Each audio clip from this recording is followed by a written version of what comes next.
Hey guys, welcome back to Whiskey and Wolves. As always, I'm Evan with K-Pro Canine, and this is Chris with Canine Coaching with Chris. And guys, we're here today to talk about all kinds of crazy cool stuff, as we always do on Whiskey and Wolves. But we're going to start today with a couple of new kind of things. We're going to talk about whiskey, of course, right away.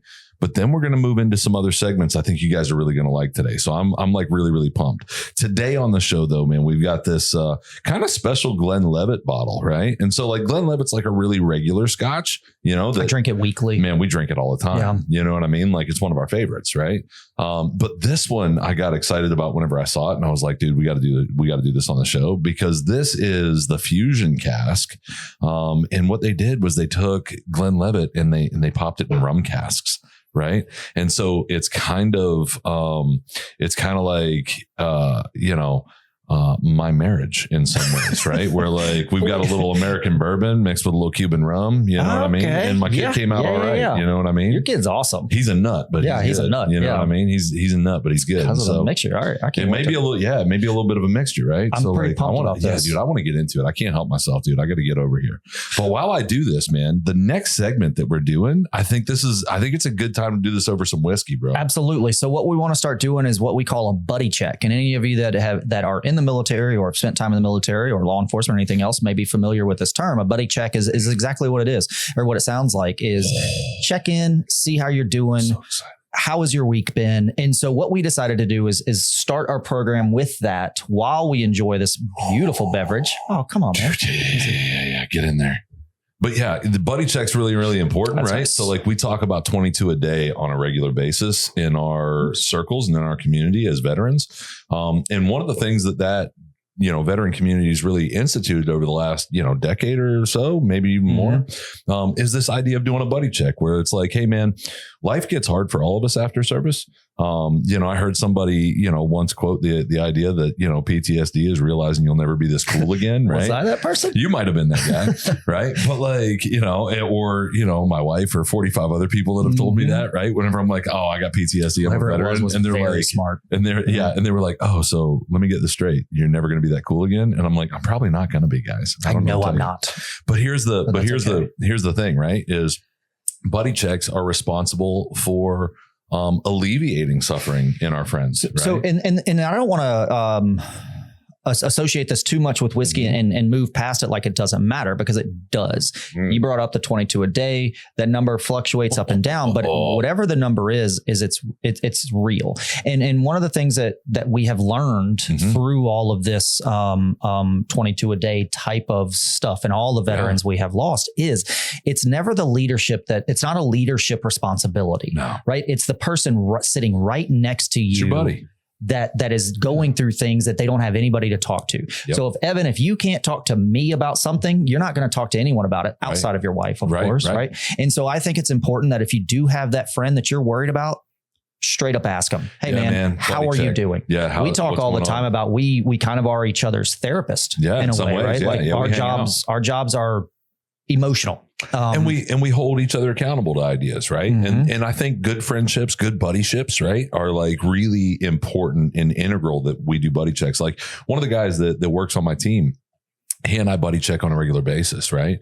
Old Army guy, right? Like he's a blast, right? And we buddy check on a regular basis. And so actually funny enough, like right before we jumped on this, right? Like I just took a call from that guy, right? Yeah. Where he was like, oh man, this political stuff. And I'm like, I hear you, bud. I hear you. It's going to be okay.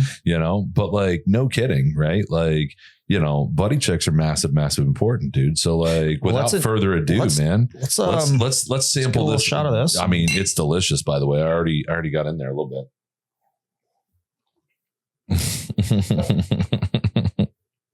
That's the answer to how do you make a good thing better. It really is. Can you taste the extra little bit of sugar in there from the cane and the, you know what I mean? And the rum, like too good, bro. I just had a moment. Yeah. That's yummy. Yeah. That's that delicious, rum brings that, like, I don't want to say sweetness, but the rum sweetness and kind of kills that any bite that, that's yummy. I mean, even for a single malt, that's fantastic. Yeah. And I mean, even for like a single malt, right? Like, everybody loves a single malt Highland, if you're into Scotch at all, I mean, they're they're peaty and the bouquet is beautiful and everything about it. I mean, like, you know, if that's what you're into, like, you know exactly what you're getting, right? That's tasty. That very tasty. there, Highly recommend. with the rum cask, it really brought this other element of sweetness in there that I'm like, dude, how do you make a single malt Highland better? That's the answer. That's pretty fantastic. So how do we make a buddy better, dude? So tell me about your week, man. All right. So I got a good one for this first buddy check, actually. Yeah. And it really caught me by surprise. So I had the opportunity to attend a military working dog retirement this week on Keesler Air Force Base in Mississippi. Also rough. And, as we pull on base, Elizabeth was with me and it was her first time on base. Oh man, right? Really? First time ever on base. And she was enjoying it. Yeah. And she was like, so how does it feel like being back on base? I'm like, feels like being off base. I don't know. Feels like nothing. driving on a different road. Yeah, nothing. It's the same Doesn't road. feel anything. Yeah. And so we get there, and at the retirement ceremony, the handler who was retiring the dog asked me to read "The Guardians of the Night," which is a poem written anonymously from the perspective of military working dogs, right? And it's a beautiful poem. It's about 2 pages, and I sat there and I read through this thing. I lost it.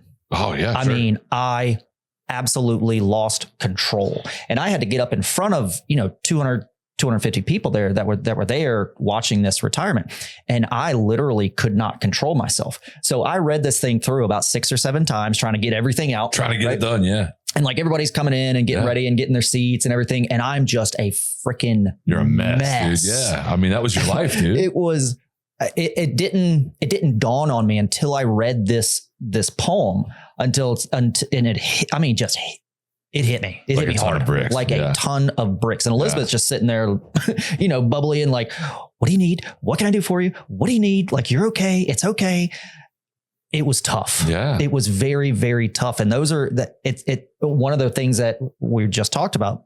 Buddy checks are important. Yeah. And this, I think, is a really, really good, example. I had no idea some of the emotions I had tied back with this, right? Yeah. And being able to have someone to talk about this and losing my composure and feeling the sadness and feeling all the emotions that come along with that is extremely important as a human being to be able to address it, understand it, and say, okay, that is a part of me.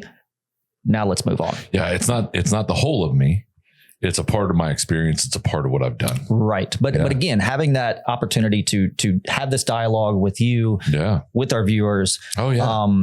I appreciate you, but it was a rough, it's a rough moment or two, beautiful moment. Yeah. Elizabeth caught it on camera. I asked her to delete it. She said no. Yeah. But it was, I'm glad I did it. Yeah. So I'll tell you this too, man. I'm glad she got it on camera. Me too. I didn't do as well. I didn't do as bad as I thought. One of the things that I thought about for a long, long time, right? And this is crazy, but like, hear me out, right? What would you give to have some authentic thoughts or authentic experience of your granddad on camera?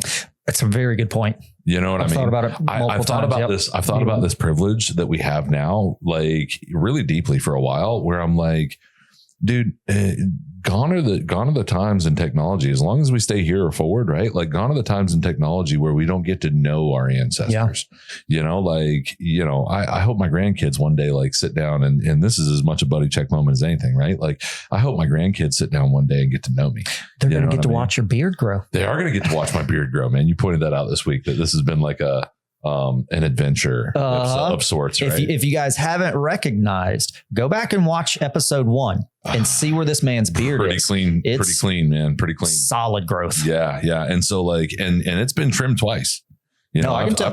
I got out of the military and I was like, oh, this is going to be easy. I'm just going to grow a beard. Not how it works. No, not exactly how it works. It takes way more work. And like a little oil every day. Mm-hmm. There's a place in my town where, some green witches put together a beautiful beard oil. Exactly what you're talking about. What I mean? Yep. Oh my gosh. I love that place. Anyway, so let's jump into some tools, man. And if you want me to buddy check a little harder on that, dude, like here's what I'm going to tell you is my week's been fantastic, actually. Good. You know what I mean? So like, no kidding. Working Dog Club. So I'm the training director over at Bayou Working Dog Club here in Slidell and down on the South Shore in New Orleans.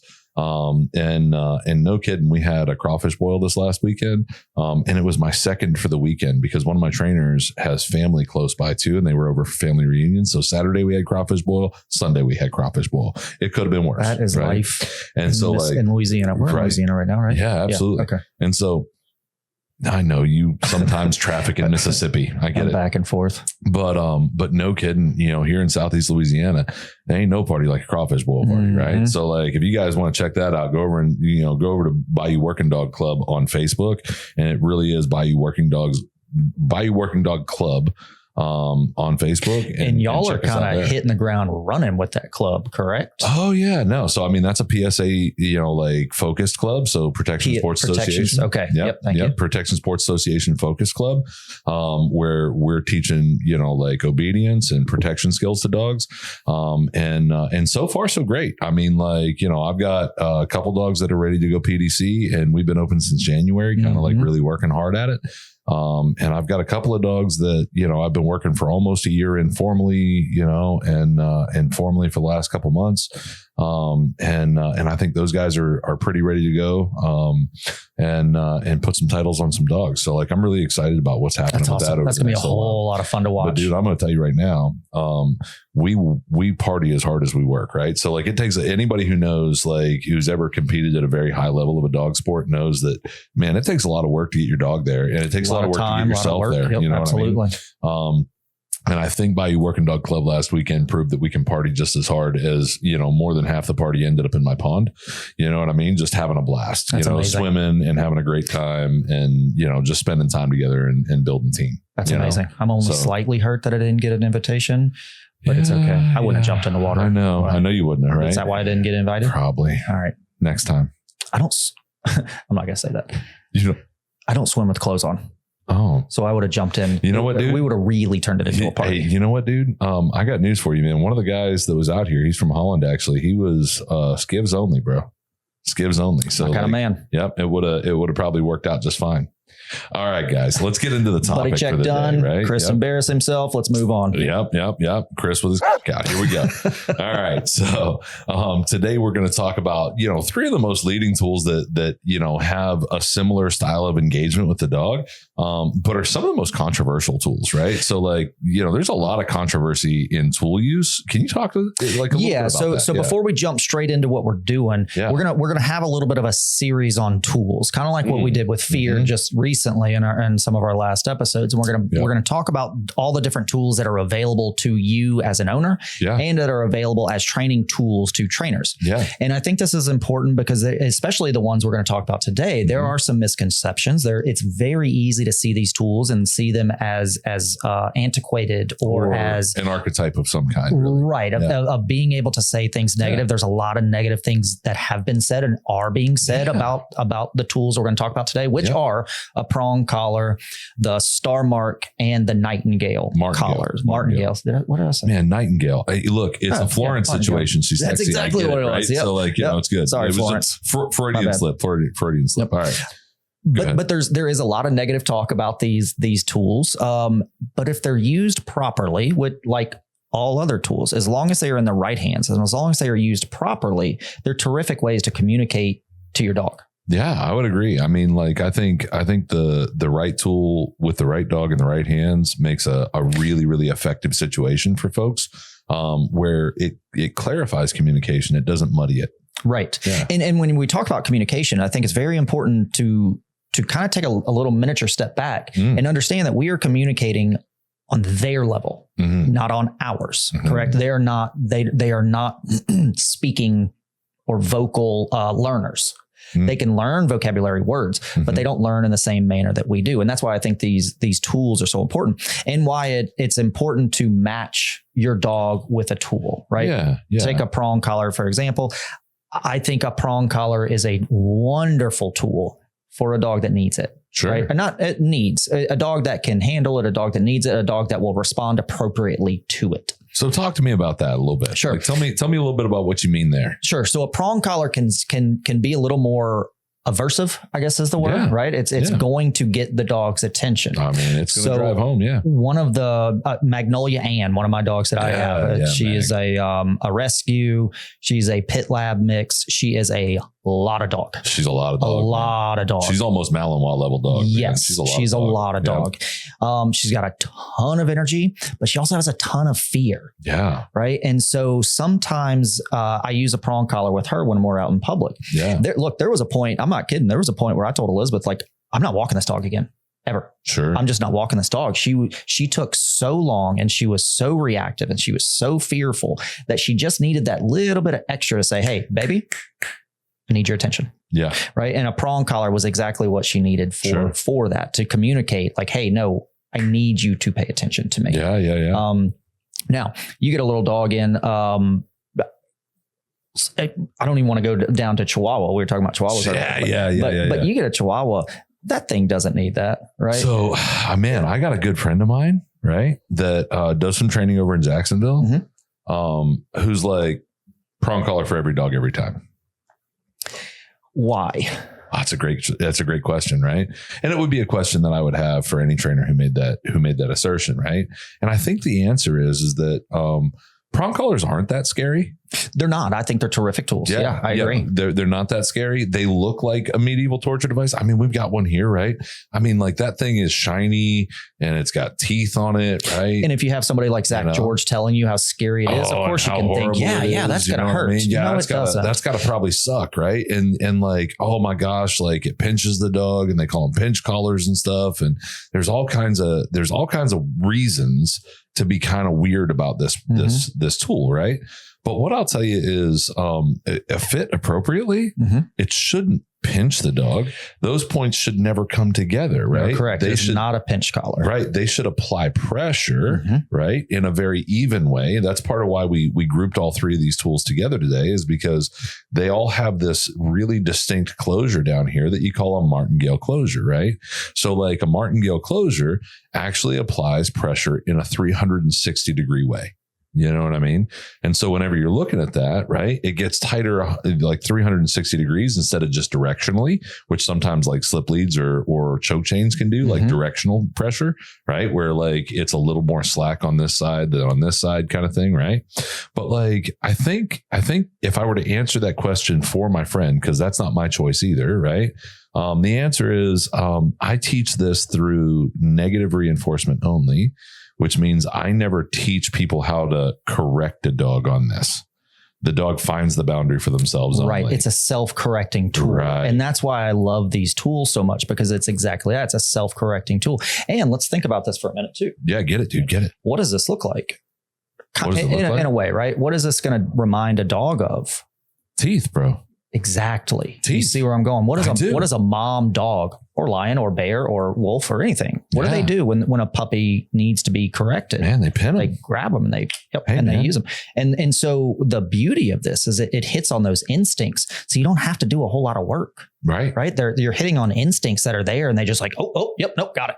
Right. Yeah. And so these are, again, beautiful, beautiful tools that kind of communicate to a dog on their level. And what I'll tell you is, whenever we're looking at this, right, like, it's one of those deals where we get a lot of questions about this all the time. And so another new thing that we have on the show today is like our producer, we finally got a mic for her. Yeah. Right. And so she does this other thing for us where she answers the phone and answers a lot of dog training questions. And so like, she's got some questions about this along the way too. And I wanted to invite her to kind of throw in on this conversation real briefly as well. What are some of those questions you found, man? So I'm looking at the her name's Heather, by the way, guys. And she's a poet. Yeah, she is a poet, and she knows it. Oh, goodness.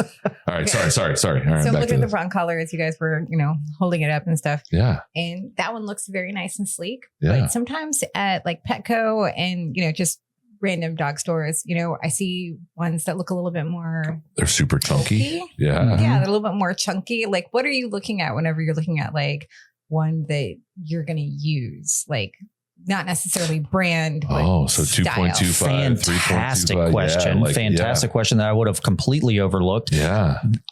This is one of the things that I stick to a certain brand, Hermspringer. That's it. Herm. Yep. That is the only brand I will use. Are you on the 2.25 like that one? Are you on the 3? I like the black ones. I think it's a 2.5, but I honestly don't know. Because the 2.25s, you know, like they talk about like how thick that metal is and how many teeth you're going to get kind of thing, right? So that's a 2.25 millimeter. They've got like a 3 millimeter as well. And then I think they even step up to like a 3.5 and I think they get to 4 eventually. But the Springer collars have that center link in them. That's really important to feel like teeth as well. We should mention some of that. Yeah, absolutely. But like, you know, if you were looking at like a larger, you know, and I think this is what Heather's getting at, and, you know, feel free to correct me if I'm wrong, Heather, but, you know, if you're looking at that, right, like some of those collars, you know, the link itself is 3 times that size. Right. So what makes you choose that over a bigger link, or, you know, to me, the size was that it? That was a part of it. I just, sometimes the actual prongs, the prongy part. Yeah. Look at, she's doing this, guys. Yeah. Look a little different than the one that we have as the demo one. Oh, sure. Like that's because that's pro gear. Yeah. I don't think that's one that I've ever seen in a pet store. No, you're not going to buy that. No, in a pet you're store. not. No, they have what is it? Top Paw. I think is the brand they usually have. I mean, they've got a ton of these things. Yep. You know, I've seen all kinds of them. These one of the things about these that I dislike actually is especially as you get older and you get arthritis and stuff. Some of these can be really tricky to get on and off. Sure. Which is kind of off topic about what we're talking about. They have clips that are clips quick that clips I really, too. really like. And that's why I like those. I wish I'd have looked at the actual name of them, but those black ones have come automatically with those clips. Yeah. So the black ones, they're Herm Springer brand as well, but they have what they call a quick clip. Yep. There you go. That, you know, just, you know, replaces these 2 links in that center link with like, the same kind of clip, funny enough, that's on our Martingale collar for the day that has like this little, you know, slot and buckle situation. You know, that same kind of clip, they make a little small metal one that goes right in here. Yep. And those can be really easy to take on and put on, you know, like put on and take off. Yeah, it's more of a snap than actually getting those things in. Yeah. And that's like, one of take my it for what only, it is. This is old school, you know, dog guy stuff, right? Where it's like, yeah, man, you just got to get in there and do it quick and you're going to be okay. But like, that's a skill by itself. It is, and especially with a squirmy little pit lab necks. Yeah. And this is one of the things that we're talking about, right? Is like, you know, how do you determine appropriate application? Well, I think one of the first criteria for that, you know, for me and characteristics of like, how do I determine that is like, can I use it? Right. You know how many times I've looked at clients and gone, hey man, I recommend this tool for this dog because like, it's what I could do. And they go, to your point, my fingers don't work like that, or I can't make that happen. No matter whether it's a prong collar, a Starmark collar, a Martingale collar, a slip lead, I just can't figure that out. Right. Because like not everybody's brains are built the same. Right. So I think, can you use it is one of those criteria that like is massive important. And I'm going to follow that up a little bit. Yeah. Should you use it? Right. Oh, can you use it? Should you use it? Tell me more. You and I have been doing this for a long time. Oh yeah, man. We can look at a dog in one day and say, I think a prong collar is going to help this dog. Right. And we can justify that and we can talk through it and we can talk to the owner and say, hey, here's what I'm thinking. Here's why. Here's how I'm going to use it. Here's all of these things. But if I put that into the hands of an owner and that owner uses it inappropriately, then all of what we did, all my good intentions, is out the window. Yeah, it doesn't matter because once you use these tools, really any tool, but especially tools that can be misused and cause real damage, you're putting. I don't want to say this. This is one of the reasons I don't recommend e-collars. I think they're easy to misuse. Sure. I've heard so many people that just like, I tried the e-collar and I just kept going up and shocking him until I got what I wanted. And it's like, that's not how you use that. Dude, that's not how you do that. I'll tell you straight up too. Like, that's why like at K-Pro, we don't use prong collars. Cause like in my personal practice, I've seen people embed collars that I'm like, I never taught you to do that. I never taught you to freaking crank the head off that dog. And so, I think it's important as we have these discussions, not just about these tools, but all tools, but to keep in mind that we're coming from a place of experience. And we're coming from a place of extreme experience in knowing that I know that this tool is the best thing for this dog. Yeah. From a non-professional dog owner's perspective, Right. though. How do I know? How do you know if a prong collar is going to be good? I think you should call a trainer. That's a good answer. That is a very good answer. However, if you were looking at characteristics and start trying to understand like what my archetype of dog is, how much are they thinking in that moment? Like how much aversion, could be helpful in clarifying communication? Because I think just like with people, I think a certain amount of aversion can be helpful in clarifying communication, right? It's having a boundary in some ways. Yeah, right? absolutely. It's like saying, hey man, you could talk to me like, what's going on? But you can't talk to me like, hey man, what's your deal? Right? Like you can't talk to me any kind of way. And that, right? and that, I not to cut you off, but I think that's a very important point. Dogs need boundaries. We talked earlier about communicating in a way that a dog understands, not the way humans understand. Yeah.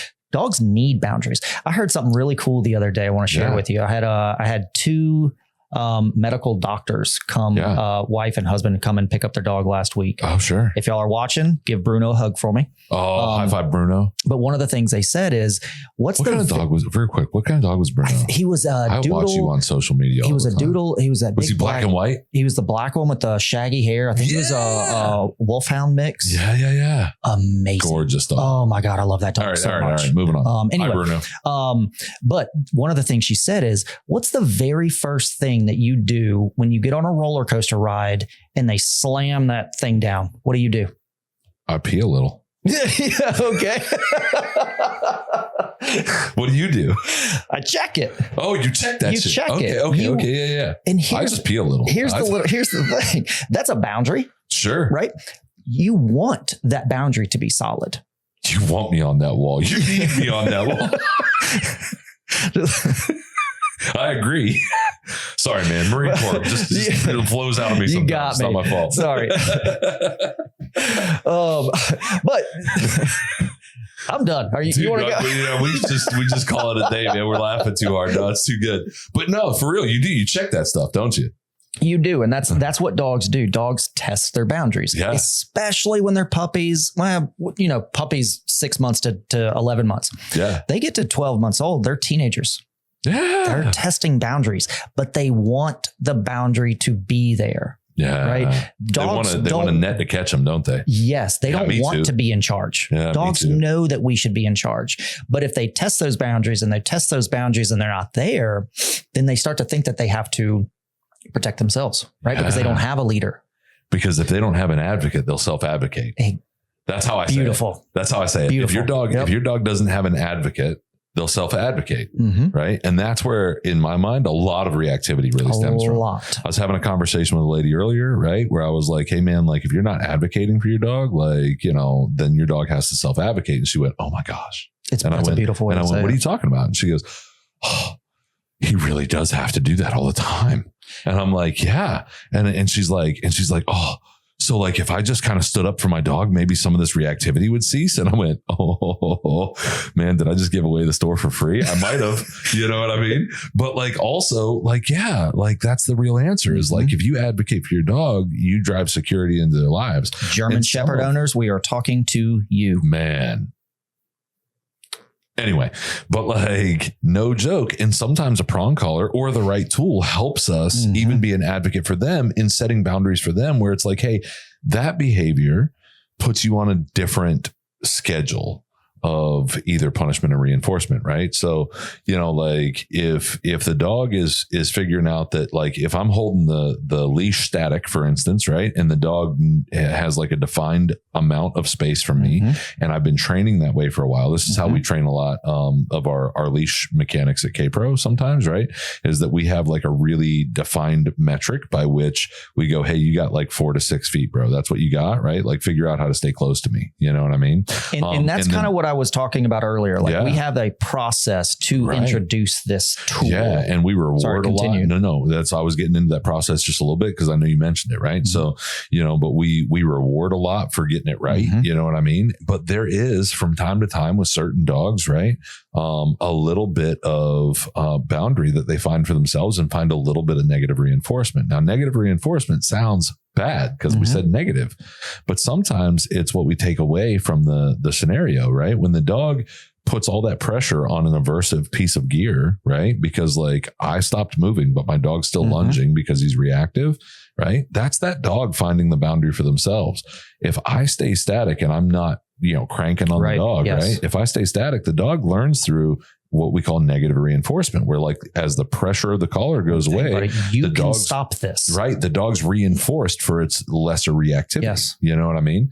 And so that's one of the things that I think a lot of people, whenever we're looking at tools, really kind of like don't understand exactly what it is they're doing with the tool, right? Like in dog training, in culture, I think that so many people are pre-programmed to this idea, and we've talked about being an alpha before, right? But programmed to this idea of like being dominant or being alpha, which in a lot of people, it just turns out like you're an asshole. Yeah, you're just right? being an asshole. Yeah, don't do that. Like be nice to your dog, please, But like it's also in that place where they're like, I want to be correcting a dog for bad behavior, right? And it's like, oh man, that's where like I get weird about this, right? Because like whenever I'm selecting tools, I don't want somebody correcting a dog for bad behavior, because like that's just behavior you don't prefer. Have you taught them the preferred behavior first? Right. And we've talked about this before, the difference between like preferred and unpreferred or non-preferred behaviors by humans does not mean that the dog knows that what it's doing is wrong,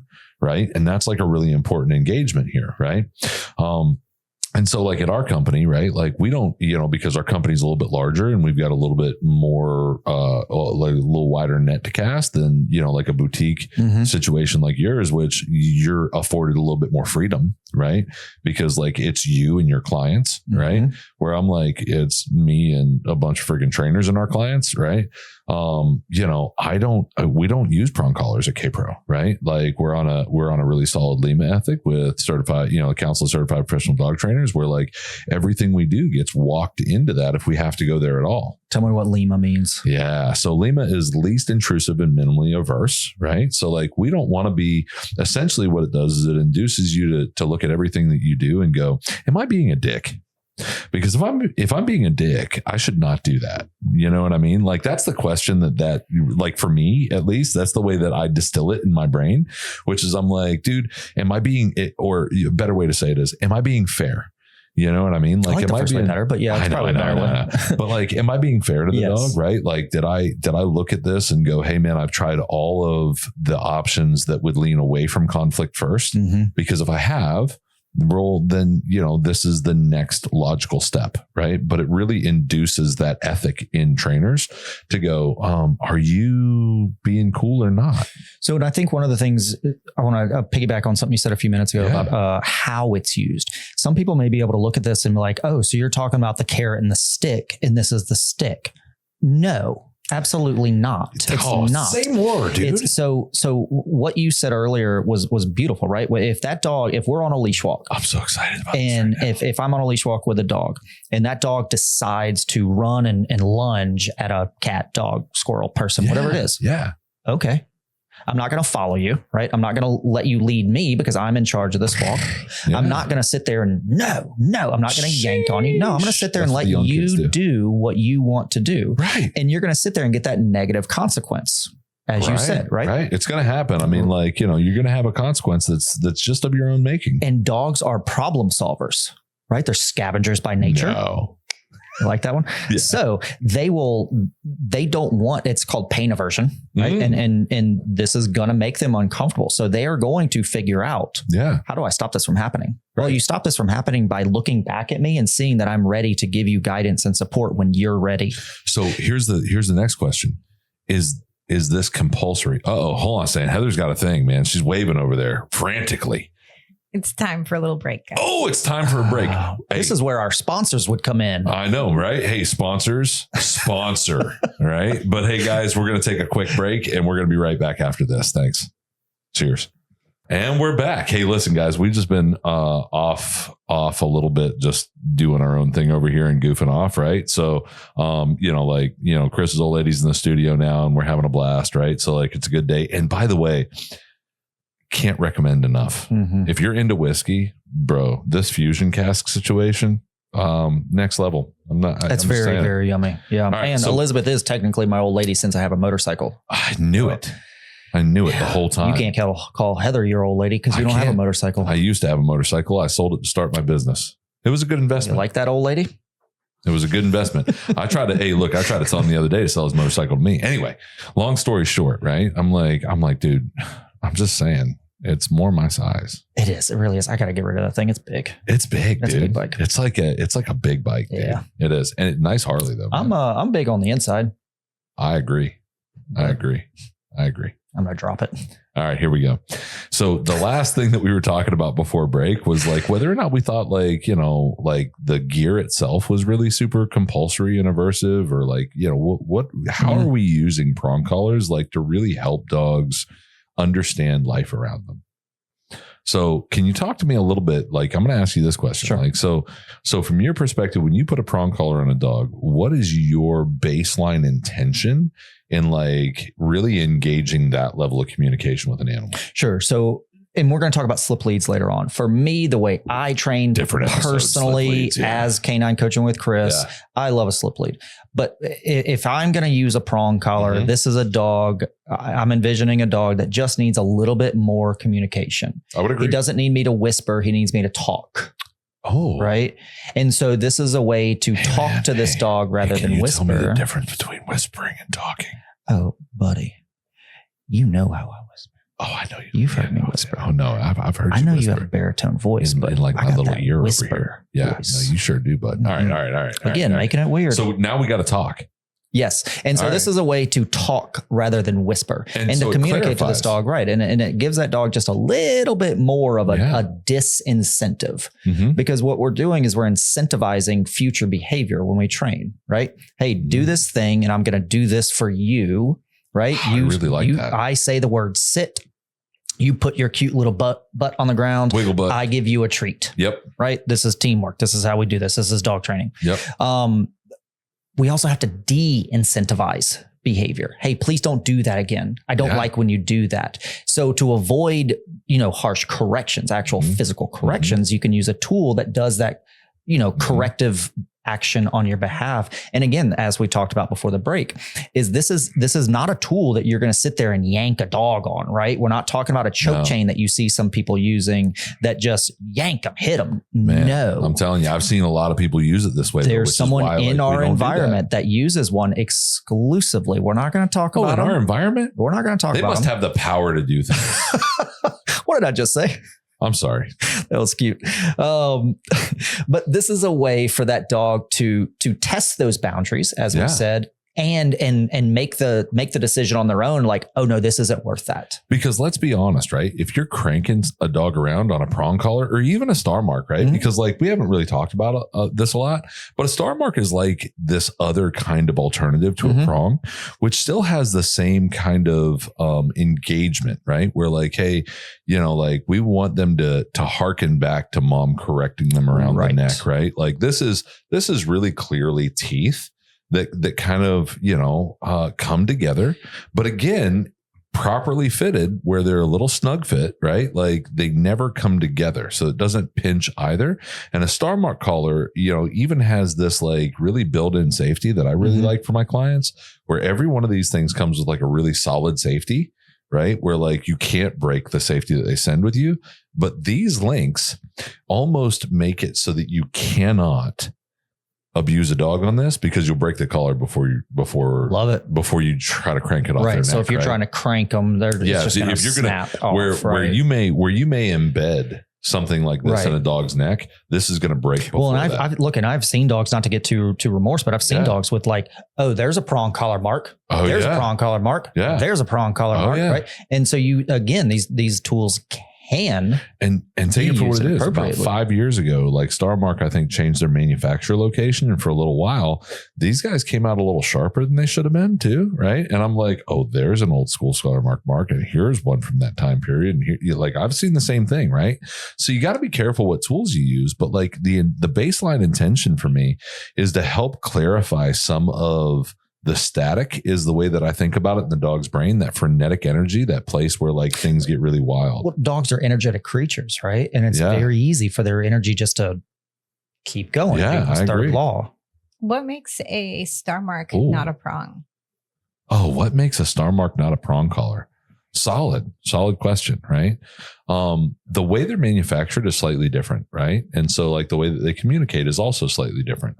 Typically speaking, and when we look at this, we can see the evidence of it like really clearly, you know, like even right in the model, is that even the spacing of the teeth are different, right? So like sometimes with a prong collar, you're going to get a little bit more teeth in the same, you know, circumference around the neck, right? The other thing that's honest about it is that Starmark collars never, ever, ever are designed to come together ever, right? Where like sometimes prong collars, like even in the center link, they'll collapse a little bit on pressure, right? You see that action, right? So like they'll collapse a little bit on pressure. Some trainers that don't know what they're doing, you know, so like here's how I'm going to tell you if your trainer doesn't know what they're doing with this. If they call that a trachea link, they don't know what they're doing. All right. Just know that. All right. So like, don't do that. All right. The other side of this is that whenever we do this, right, like these are a little bit more blunted, right? So what's the big difference between these two things? In my mind, this one's just a little bit less averse, right? I would agree with that. Can we get the same application of the tool? Like, can we get the same result a lot of times with this? Yeah, I think we can. I think probably if I had to guess, probably about 5 times a year in my company, I authorize the use of a prong collar for a dog over top of a Starmark. And that's collar. interesting. We're talking about these tools first, Yeah. and I would say the same thing. I think maybe 5 times a year I use these. Yeah, maybe. There are more extreme cases. Right. There are the dogs that, again, that need that extra Fair level question, of Heather. Good communication. job. Great question. Yeah. My answer would be the intent, right? Like that looks a little less aversive. It is, yeah. And it is, and it looks a little bit. And so when you use, if you do not go through a professional trainer and have these conversations or listen to this conversation, the intent of how you use the tool is everything. Yeah. Right. We talked about, and we will talk about in a later episode, the difference between a choke chain and a slip lead. Yeah. We're going to talk about the biggest difference in my opinion is the name. I will never use something that's called a choke chain, right? I don't use pinch collars. I don't use shock collars. I use e-collars. I use prong collars. Sure. But the intent of it, and I think looking at that, you can be a little bit more, you can have a little bit better of a feeling. Right. About it just because of the look and not only that, but like, and that stuff matters. I think, and here's why in my mind it matters, right? Dude, I was about to just jump on that for you, right? But like, here's what I'm gonna say is, I think your intention is everything, right? So whenever we talk about, application of gear, the intent that you have in the application is everything.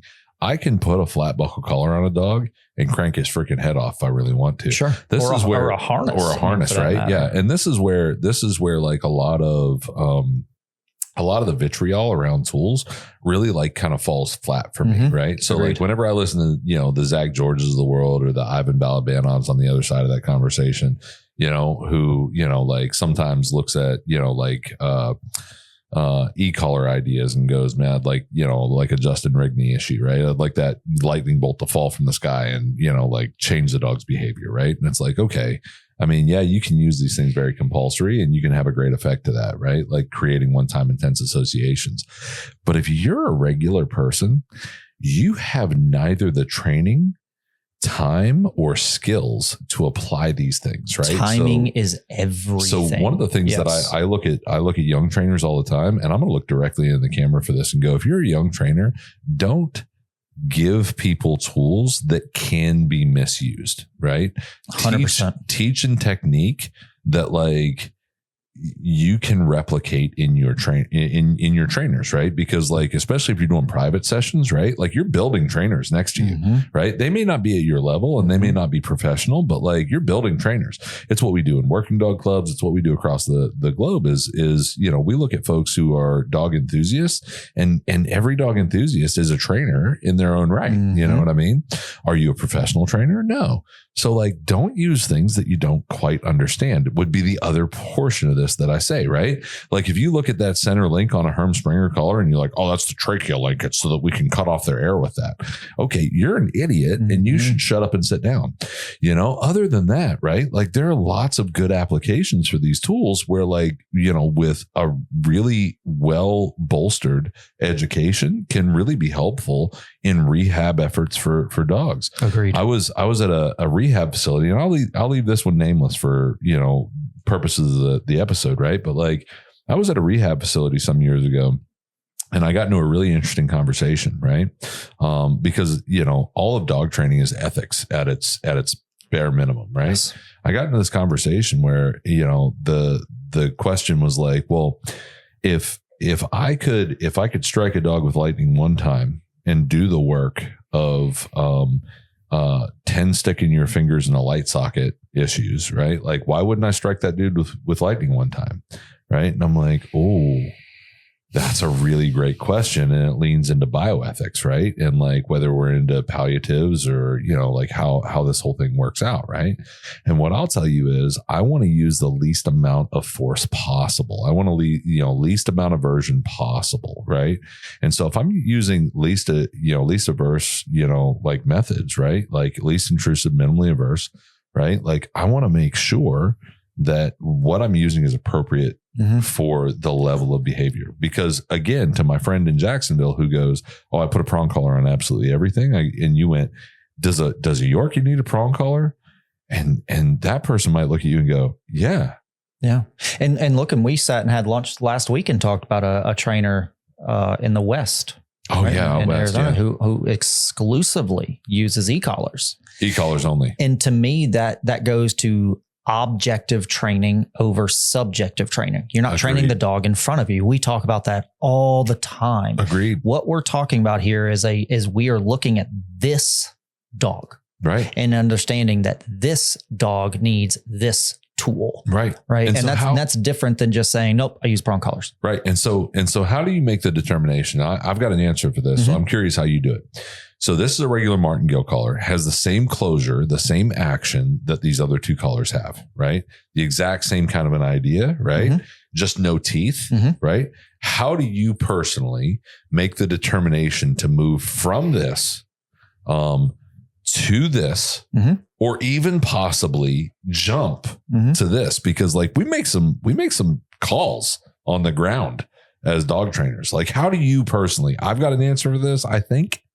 Like, tell me what you're thinking, bro. It's getting to know the dog, right? And just like I talked about a little bit ago, is does this dog need me to talk a little bit louder? This dog, right? Does this dog need me to talk and speak a little bit louder, so that he or she can hear me? Yeah. Because here's one of the things that I tell all my clients is if your dog it's overexcitement, right? Or fear. Yeah. It's overexcitement or fear. These are the two things that I'm talking about right now. If your dog is overexcited or scared, they can't listen to you. Not that they don't want to. They're in a sympathetic nervous system response. Right. They're basically in fight or flight. Right. Right. If you're in fight or flight, you're not able to listen. If you're cortisolized. There you go. We're speaking the same language, right? So if I'm seeing a dog and I'm just like, they just can't push past this fear. They can't hear me. Then I'm going to speak a little bit louder, right? And by that, I don't mean giving that dog physical corrections, because if you're talking to a dog that's overexcited or scared, the last thing they need is to be cranked on, right? That is not what I'm talking about. Because when you add pain to fear, what do you get? More fear. Oh, you get fear of fear, smoking, fear of pain, fear of fear. Right. And up, so knocking them down. I'm not using these tools, and I'm not looking at this dog and saying this dog needs me to yell at it. So I'm going to put a prong collar and I'm going to start yanking on it. No. I'm going to give that dog an opportunity to learn a little bit easier. That's right. Right. And that's what this tool is for, is giving that dog an opportunity to learn what they need to learn easier, because they're having a hard time learning it the other way. So what you do is you pivot back to this, right? What's that? Teaching, training, testing. I go back to teach the dog, right? I don't use these tools to test a dog, right? You know, it's not like, hey, I'm going to take my dog who's brand new at training out and who just learned to stay yesterday, and I'm going to take it out in public somewhere. And if they don't do it, I'm drop it in a stay, right? Like if they don't do it, I'm going to punish them back into position, right? That's the Keeler method of training. That's been around over 80 years. And it's garbage. And it's garbage. It's absolute trash, right? And you still have dog trainers that are out there trafficking on, I punish a dog back into things. I break a dog. You know how many clients, and Heather could probably throw in on this too, because she gets a lot of client calls in K-Pro's office, right? But like, you know how many dogs we get on a regular basis where somebody calls me and goes, I just need to break them from this behavior. And I'm like, if you're talking about breaking a dog, bro, we're not in the same conversation. So let me say something before Heather jumps in here. Yeah. I think, and I may have said this on air before, on the show before, but I think we are directly in the middle of a complete shift in how we look at dogs. I think we are in the complete middle of a shift from having dogs as a pet to having dogs as a partner. That's pretty freaking cool that we get to sit here and do this and talk about that. But we're on this shift in our society where we're understanding what dogs are capable of and how they need to learn. We're not just putting dogs out in the backyard and letting them roam, right? They're a part of our life. They're a part of our family. I totally agree. And they need to be talked to and taught and in a way that they understand the same way as children. Yes. And I want to thank Mr. Octopus for this, for the record. Right. So this is where I'm like, bro, have you seen this? I cannot wait to hear this. Right. Where like this guy went out and there's a documentary, right? Like you can find this on Netflix and Discovery and a couple other places, right? Where like there was this guy who went out and made friends with an octopus.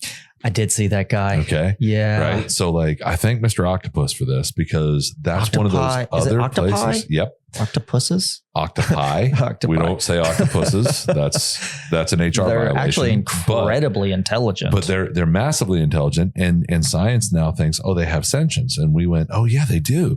And they were like, oh my gosh, right? Like what else has sentience? And we're like, fucking dogs. Everything. You know what I mean? But like take it for what it is. I think the octopi of the world. I thank Mr. Octopus himself for starring in that show. Okay, so you can say Mr. Octopus, but I can't say octopuses. You cannot say octopuses. All right. That's an HR violation. Is that a boundary that you're setting for me? I don't think it's a boundary that I'm setting for you. I think that extrinsically we have boundaries on us as white guys. Anyway. I think we're going to have to double check the Googles on that. All right, we can double check the Googles on that. Thank you, Heather, for throwing in on this because God only knows. Like she's my HR representative in this particular instance, right? So, but the point is that I think we're in the midst of that, and we're starting to have this real conversation about what dogs are, and like I think a lot of people, this is one of the coolest things I've seen, right? Social media has been helpful in this way, right? Where like a lot of people are calling me going, hey man, do dogs really? And I'm like, oh, whatever that next qualifier is, right? Yep. I'm like really interested in that, right? One of the things that like I think about all the time is like, yeah, whenever I'm looking at application of product for dogs, like whatever that is, right? Whatever it's a prong collar, a slip lead, or whatever I'm talking about, right? I think about what does it do for the dog? How does it clarify communication for this dog, right? We talked about the subjectivity of training. I think that's massively important.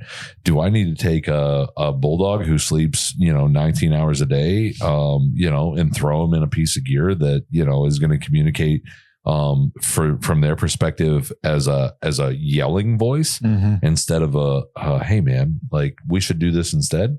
No. And that's where like some of these other tools come in, like this Martingale collar, right? So like if this is like a yell in a prong collar, right? If a Herm Springer's a yell, bro, this is more than a whisper, but it's close. It's still self-correcting, but it doesn't have the intrusiveness of poking. Right. I think is what right. So how I would describe it. So and let's not play around, right? Like if we're going to talk about poking, we're going to talk about like that's discomfort, right? Absolutely. It has less discomfort, there you right? go. It doesn't have zero discomfort, but it has less discomfort. Yeah, if that dog's at the end of the leash on a martingale, not nightingale. If it's on a martingale and it's at the end of the leash, it's going to feel some pressure. It's going to feel some pressure, right? Like, and part of that, and we've talked about this before on the show, but like part of that oxygen economy is going to come into play, but it's not this never ending noose. right? That like will just continue to get tighter and tighter and tighter until compliance. It's got a stopping point, right? It's got a stopping point, right? So like martingales are good for that, right? But like when we talk again about like how do we use these things, where do they go, how do they work? You know, some of that application for me always is like, how am I supporting the dog with this, right? Like, how am I helping the dog build coping skills for our environment with this application and tool? You know, for instance, with a really, really heavily reactive dog who yells, right? So like, this is one of my favorite things, like in the rehab community. I've got a friend, that, you know, like talks about dogs whenever they're barking and snapping, snarling, growling, right? Like as yelling, right? They're yelling, right? When you have a dog yelling at somebody, right? Like setting a heavier boundary in the same way that we would set a heavier boundary in for a child who is yelling at somebody inappropriately, that's appropriate behavior in my mind. I agree. As long as it's fair. As long as it's fair and humane, absolutely. Right. As long as it's fair. As long as I'm not looking at a kid who yelled at somebody and smacking them over the head with a baseball bat, right? Like we're probably okay. You know what I mean? Like if I look at him and go, you know, I pulled this on my son the other day. He was looking at my wife with like a little bit more malice in his eye than normal, right? He's 14, so it's fairly normal, right? You know what I mean?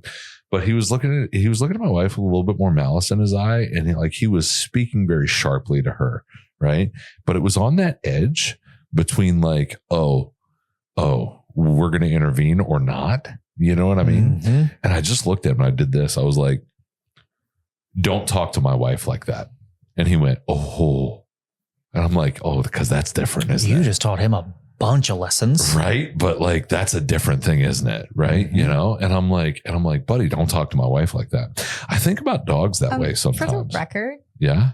Your wife, his mother. Not your wife, stepmom. No, like his that. mother. Yeah, my Your wife. his mother. Yeah. But I do. Okay. So from the woman's perspective, that's beautiful to hear. From me, I think that shows your son like, hey, there is a bond here that you even as my seed, even as my child, this woman means more. But and I'm bringing that across here this way, right? Because like, take it for what it is. I've been with her over 20 years. I got to keep on living with her.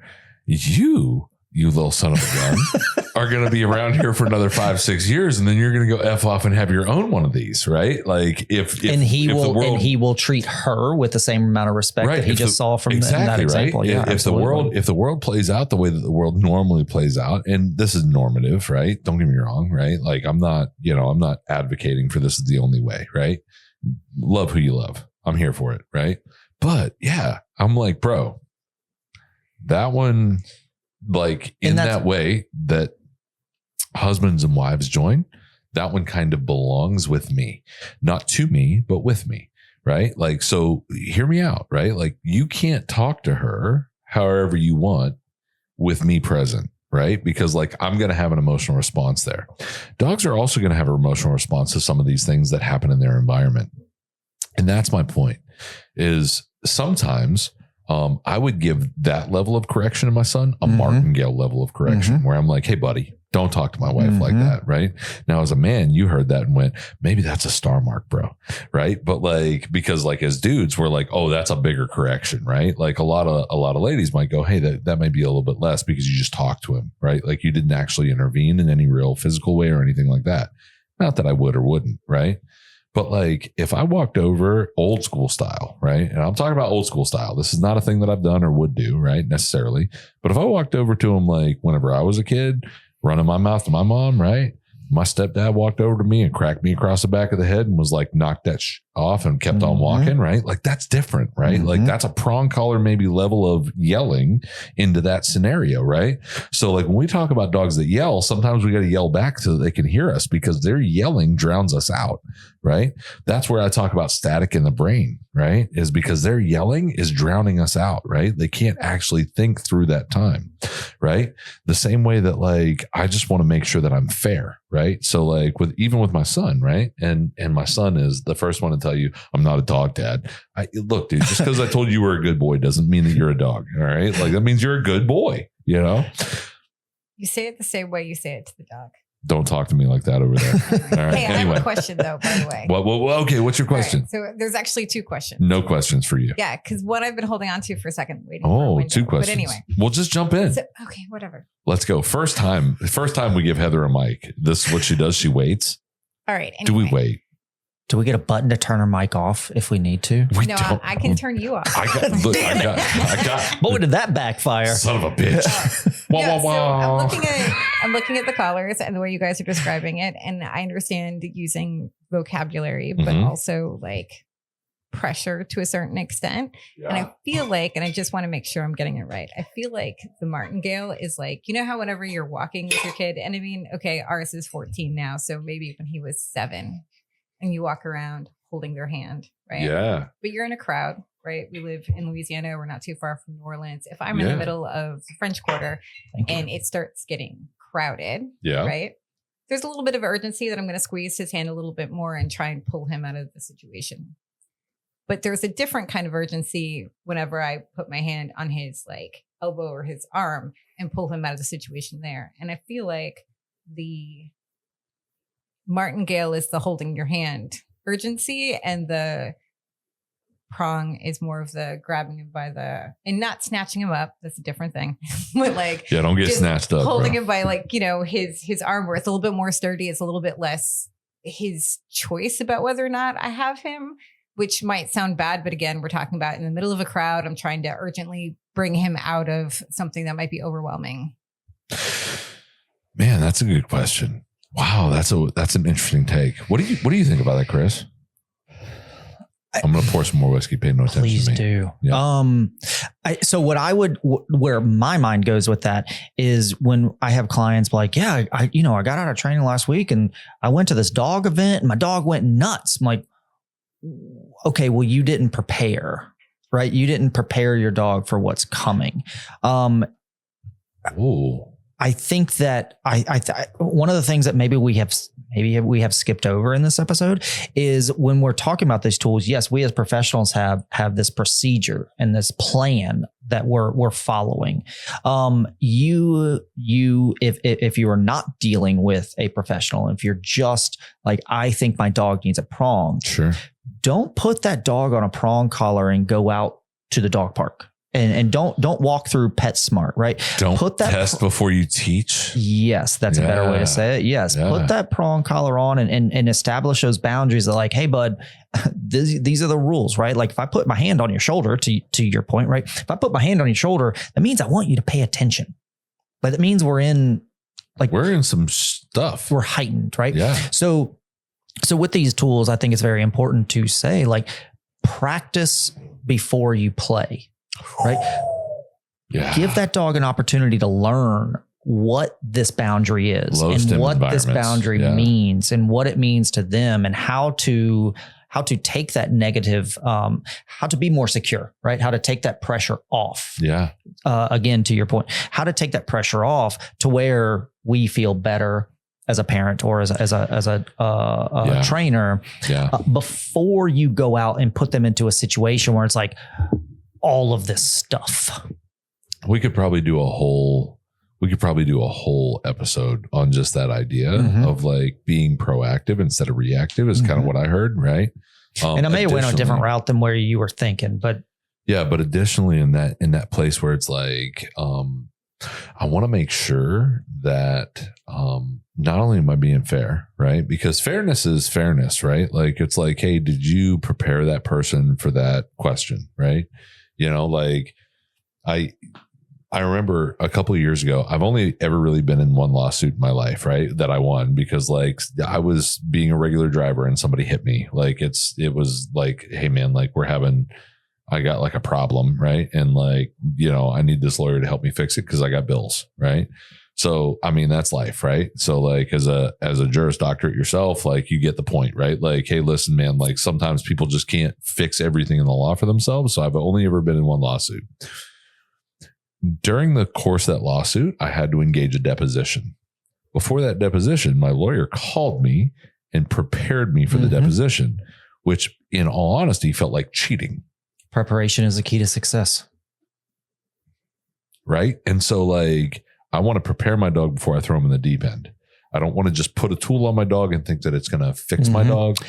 That's not real, right? That is where, that's the gold in it, right?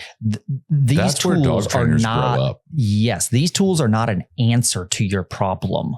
They're right. not. They're not a like, oh, my dog's not listening, I'm going to put it on a prong collar, I'm going to use an e-collar.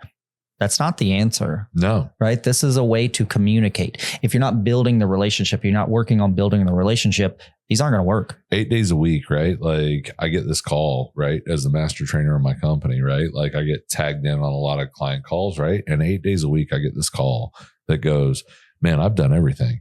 I got that pinch collar for my dog. I got that shock collar for my dog. I ran that thing all the way up. That dog just don't listen, man. I don't understand why he don't listen.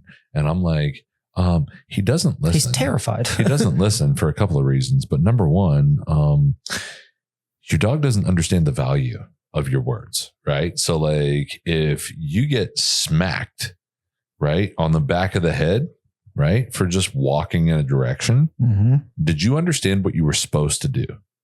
Because if you didn't have a trained in response to getting smacked in the freaking back of the head, all you did was get smacked. Right.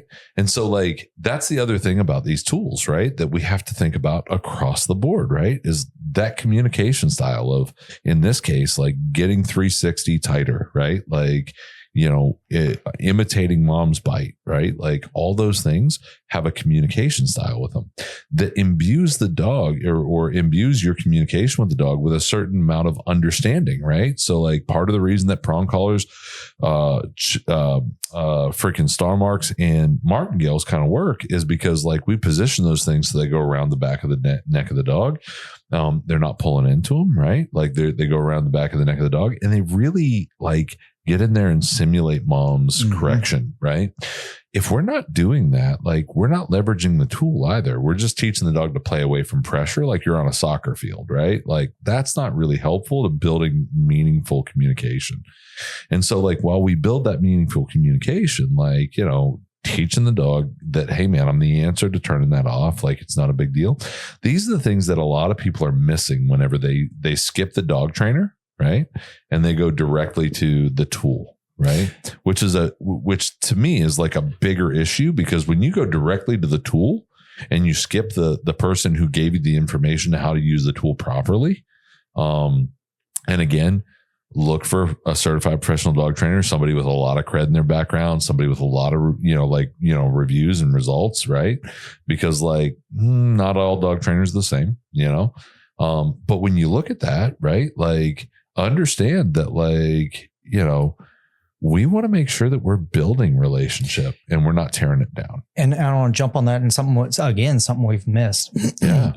The point of this is to get that dog's attention off of what they're focused on and back onto us. Agreed. Right. So when that dog hits the end of the leash on that prong collar on the Martingale and they touch it and they feel it and they're like, what the hell is that? Yeah. Their instinct, their natural reaction should be, if you have worked on a relationship up to this point, to look back like, what was that?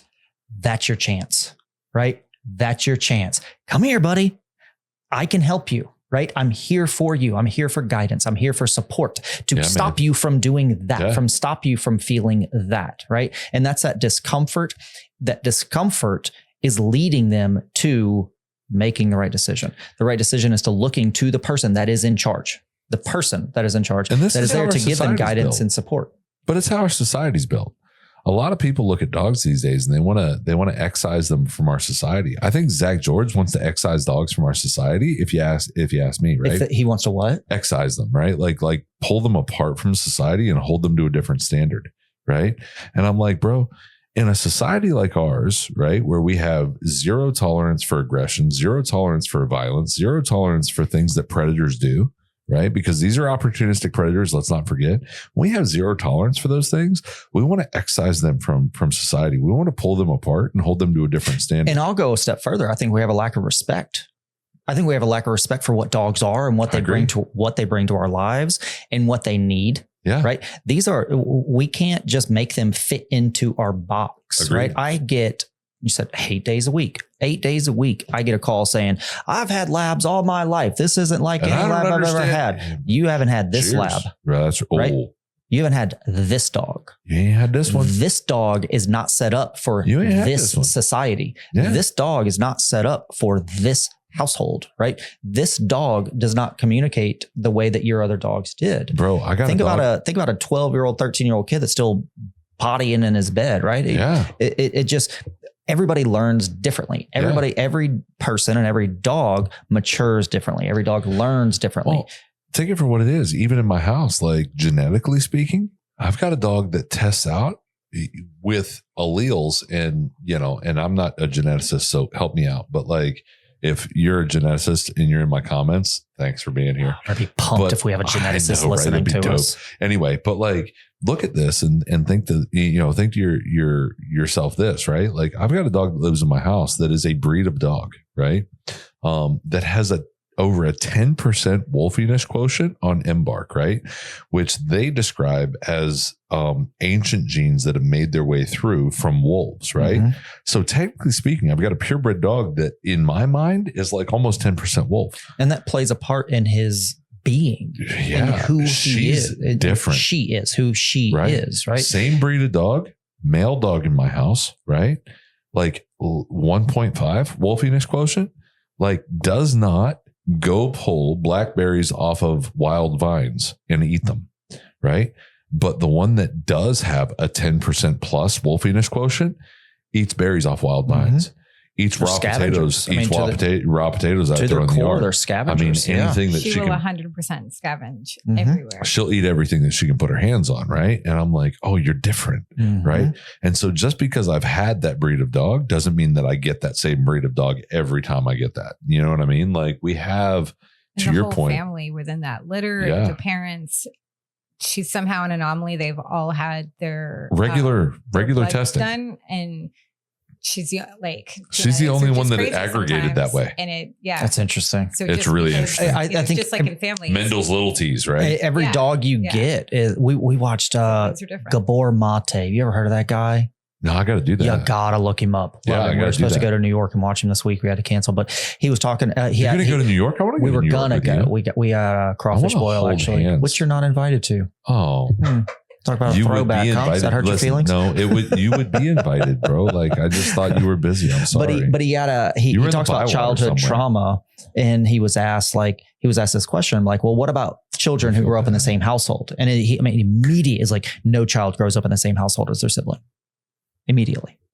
Just off the bat. Cheers. Think about it, right? No, I know some siblings, bro. They didn't grow up in the same house, bro. I have 6 siblings. Not one of us grew up in the same household at all. Dogs are the exact same way. If you were identical twins, you may have said that. Maybe. How cool would that be? Right? May have. Twins. All right, we gotta close this out. We gotta wrap this up. Did we nail this? Oh, you had one more question. Yeah. We did. I don't know if we nailed it. Go ahead. Mostly, yes, but I just had this question about the tools, because there's 3 different types of tools. Oh, that we're addressing today. Yes. Yeah. They have different like intensities. Yeah. And so it just made me think of that old story about like how to boil a frog. Oh. Right. You guys know what I'm talking about, just in case anybody else, like, how to boil a frog. You start the temperature low and you start it cold. Yeah. Yeah. You start cold and turn it up over time. Yeah. Otherwise the frog comes out, right? Yeah. Right? How do you avoid boiling a frog with this? Oh, that's a great question. So great question, right? So like, one of the things that we do see in dog training is we see dogs get what we call dead necked to gear, right? So like, this is where like gear's been overused, overcorrected, over articulated. I see it all the time, right? Yep. Where like people have done this thing where they skip the dog trainer, they grabbed the tool and thought that they could just use it, and they're terrified of training. You tell them to sit and they run away from you or pee on themselves. Dude, seriously. Absolutely. I mean, see it all like the time. they just lose it, right? Like it is what it is, right? So like, how do we avoid boiling the frog? That's a great question. Can I answer? Hit me. I do not ask a dog to do anything until it has a level of respect for me that I know it wants to do what I'm asking it to do. Can I change your language from respect to, I have a level, or respect, even better yet, love. I have a depth of relationship. I like that better. Yeah. I have a relationship with that dog where they want to do what I'm asking them to do. I'm not asking them to do something that they have to try to avoid, right? Right. I'm asking them to do something right because they know that, oh no, this guy's going to give me every single thing I need and want. So yes, of course I want to do this thing that he is asking of me. I also am not going to use a tool that is aversive in any shape or form until they understand the task that I'm asking of them. So again, we talked about, that's a great question. We talked about the process. This is the process. You build a relationship first, you teach a task second, and then you start to tell them, no, okay, no, now you have to do it, right? You know what one of my favorite things is? Hold on real quick. You know what one of my favorite things is? You and I have never trained together. We should change that. No, fuck that. Because I like, sorry, I apologize. You read my book though. I did read your book. And well, I've read most of your book. You're still not allowed to have it back. He wrote a book. We're going to get there, but hear me out. I like whenever you say a thing that, and it just happened, and people at home that are watching this are going to know, right? Because like my face changed because I went, fuck yeah, dude, let's go, right? Like I got really excited for you for a moment because I'm like, that's right. I don't ask a dog to do anything that I haven't previously exposed it to. Mm-hmm. I don't ask a dog to do anything that I can't imagine that it already knows how to do, right? And I give the dog the deference to be in that place where it's like, I don't expect you to know anything about human expectation. Full stop. Let's pause on that for just a second. I don't expect you to know as a dog anything about what I expect you to be as a human. Mm-hmm. That's huge. Yep. By itself. If people could follow that in their application of gear, I think it would lead them in a really good, helpful avenue. I agree. And I say this all the time, but you cannot train anything that you haven't already taught. And you can't teach anything until that dog wants to listen. Right. I mean, you set a 5-year-old in front of you and say, hey, we're going to learn math. That kid ain't sitting there unless he wants to. Right. He's just not. You got to put a reinforcement kind of dynamic in place to make sure. And so before you start training these dogs, I mean, we've talked about it all episode today. We talk about it all the time. It's like, yeah, I've tried this. Yeah. Have you tried just hanging out and like encouraging good behavior? Just encourage. Right. I had a 4-month-old shepherd in my house last week. Yeah, I saw that on socials, bro. And I had her when she was like 10 weeks old, which was like that was a too me young, client for the record. Just way young. On the same page. That was a me client, bro. No way. It was a shepherd. You sent me a Chihuahua. I did send you a Chihuahua. It's okay. It's okay. But dude, we pick on each other all the time. This shepherd, 4 months old, her name's Stella. She's beautiful. She's perfect. Right. Mm-hmm. I didn't train that dog at all. I encouraged the behaviors that she was showing me. Okay. I encouraged every behavior that I liked. Yeah. I didn't train that dog. Some dogs don't need it. I encourage behaviors because at 4 months old, that dog's still learning how to be a dog. Right. At 4 months old, that dog she doesn't understand the concept of consequences. Yeah. She doesn't understand the concept of listening equals good rewards, not listening equals discomfort. She doesn't understand that. I've driven in, and this may be, I don't know. Right. And we got to wrap this up, but hear me out. We're on a tangent, guys. I apologize. Listen, Prong Collars, Starmark Collars, Martingale's fantastic tools. Make sure you know what you're doing and be fair to the dog. That's the real answer. And if not, Google's a thing. But hear me out, right? Like this is the other thing, what you were just saying that like I'm really excited about, right? Is at the end of the day, making sure that dogs really understand us, I think is massively helpful. It'll change everything. It changes everything. It changes everything. So we have a survival instinct, right? Dogs have a survival instinct. I don't have one. You know what else they have? What? They have this instinct that they know to the core of their being. Yeah. That if I'm happy, their life is better. If mom and dad are happy, my life is better. They have been stealing bones off of our trash pile. I know the answer to that. Mm-hmm. Yeah, they have been stealing bones from our trash pile for what, 25,000 years? It's debatable. 25,000 years, 15,000, 30,000, doesn't matter. That's why it's not fair to get mad at them for going in the trash. Agreed. Yep. They're scavengers. Which scavengers, problem solvers. We're going to start this episode all over again. I know, dude. But we could do that. Yeah, I kind of want to. It's our let's job. wrap this up. Yeah, okay. This has been amazing.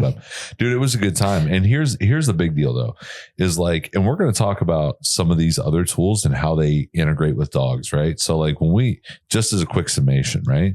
When we talk about a Martingale tool or a Martingale or Starmark tool or Prong Collar, right?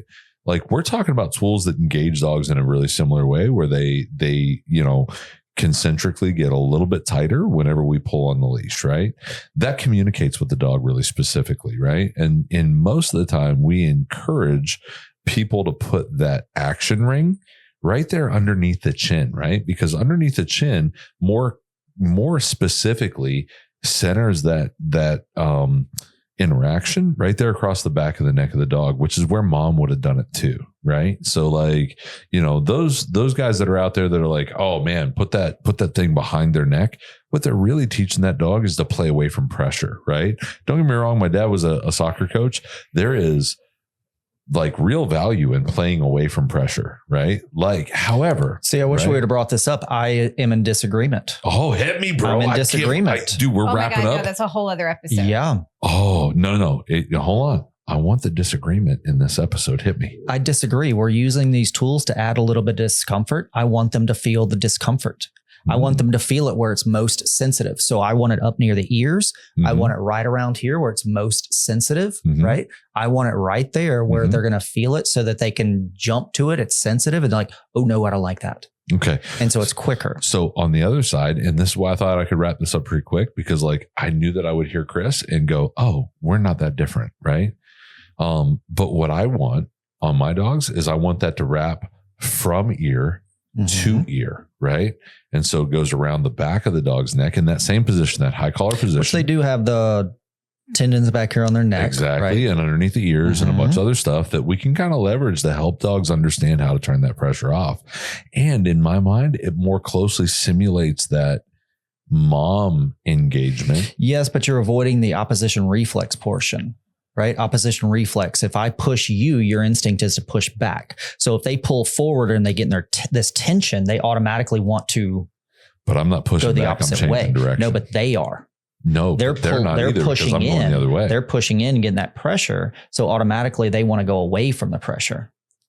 This sounds like two different personality types. I don't think you're wrong. I'm not saying you're wrong. And I think she's right. I think I don't think you're wrong either. For the record, right? But like, and that's probably fair. Right? Wait, I missed it. What'd you say? She said, I think this is a conversation between the Air Force and Marine Corps. Right. And I'm like, that's probably right too. Right. Like, but here's the real answer is no matter how you apply these things, the answer is we want to look for fairness. Right. We want to look for how we're supporting the animal. Right. And we want to look for like what the reproducible outcomes are. Right. So like if I do a thing and it worked one time, that's of no value to me. Right. I want to be able to do a thing and it be reproducible in its effort over and over and because over again. Consistency is the number one thing. And we're going to come back to that over and over again as we continue. Consistent. Effing cheers, my dude. But like hold up, I got to cheers that out. Hold on. God, that's still good whiskey. It's unfortunately how good it is because like I'm probably more drunk than I should be in the middle of the day. However, here's what I'm going to say is I think that we've walked this out really, really well. The only thing that we put on our board that's not in this conversation is brachycephalic breeds. I think we should cover that. Oh yeah, that is important. That is important. But I think that we should cover that in a time where we can like really walk all that out. Right. So we're going to save that one. But guys, if you have questions about how to fit Prong Collars, how to fit Starmarks, how to fit Martingales, the application of which, right? Like feel free to just hit us up in the comments. Right. And don't forget to like, subscribe and follow, right? Like for all the Whiskey and Wolves updates as we go along. And as we do this, man, don't forget to buddy check. Right. Like that stuff's important. Absolutely. It helps alleviate that 22 a day. It makes sure that like people know that you care about them. And that's the big thing that we do for each other all the time is we look at each other and go, bro, we may not agree on everything. And we just found out at the end of this episode that we may not agree on everything again. Right. Big surprise, but we care about each other. Right. So, be in that place, right? And really buddy check your friends, man. Like especially if you got somebody that served somewhere, call that dude and be like, or call that lady and be like, hey, look, I just want to kind of check on Just you. want to let you know I'm thinking of you. I want to appreciate let you know I think about you. I want to let you know that you're loved and you're cared for. Even if you don't feel it right now, I want you to know that's real, right? So buddy check your friends. 22 a day is a real thing. And if you listen to Sean Ryan's show, like maybe more than 22 a day is a real thing, right? Like I think they nerf those numbers a little bit here and there. Certainly in my experience, like I'm like, bro, if 22 a day is a thing, like, and I've got 8 dead friends, we got big problems. I have lost 2 this year. Yeah. So like this is a thing that impacts our community all the time. It's why we wanted to put it in the show, right? So like buddy check your friends, hang out, talk about the things that you love a lot. And also be fair to your dogs. Bro, you got anything else to say? Yes, I do actually. Thank you for asking. Tony Friday. I know you're watching. Friday, my dude. I love you, my man. Look, if we have 0 other fans, Tony Friday's my guy. Tony Friday is my man. I cannot wait for you to meet him. Holler at me with whatever you need. Okay. Like we're going to take a moment because Tony Friday. You're amazing. And he's certified. Let's go. He's going to appreciate that. I know. Look, he is certified. Anyway, I love you, my man. I care about you. I love you, dude. Cheers. Good topic, Heather. And next time for Dang On Sure, right? Guys, check us out right here on Whiskey and Wolves. Like, subscribe, follow, do the whole thing, right? Push all the buttons, comment down below, and let us know what questions you have. We may not get to them right away, but I can guarantee you that we put these in our metric for evaluation as to what we're going to do next. Game. Yeah, that's right. We're going to be around here 5 years from now, guys. Keep smiling, guys. Because nobody else will listen to us. So like you guys will. Cheers. Cheers. Cheers. Have a great day, guys.